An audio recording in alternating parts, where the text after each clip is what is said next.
Remember I told you why we're staining them. Let's make sure that we can fill in the entire picture. Why are we staining organisms? So that we can see them. Why is it we want to see them? So that we can identify them. Why are we taking the time to identify them? So that we can put in the computer the name of the organism that's infecting the patients, so that now we can send them home with the correct medication. If you don't do this, then all of you are going to go home and you don't get a chance to get treated at the hospital. Right? So there's a couple of ways we can do this. This slide assumes that there are 4 different ways to do this. That's not true. First, we could take dyes and separate them into basic and acidic dyes.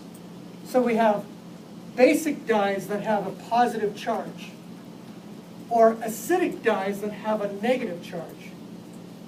Now, so we have to understand this. With a positive,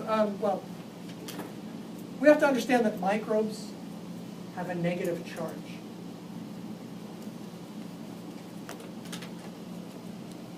So a basic dye will stick to what? The organism, correct? An acidic dye will be repelled by the organism. There's a reason we have to do this. I'll tell you in a little bit. So that's one way to look at some of the dyes. Basic dyes or acidic dyes. If basic dyes have a positive charge on them, then wouldn't they stick to a negatively charged bacterium? Yes. So there's one way to look at it. Another way to look at this is we call positive staining and negative staining. Positive staining is when we try to stain the surface of the microbe, and negative staining is when we try to stain the background. So you could even form a sentence that positive staining technique is done with basic dyes, and negative staining technique is done with acidic dyes.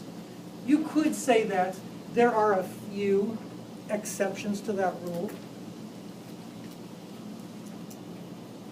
I would rather that you just know the definitions of these 2 things and know the definitions of these.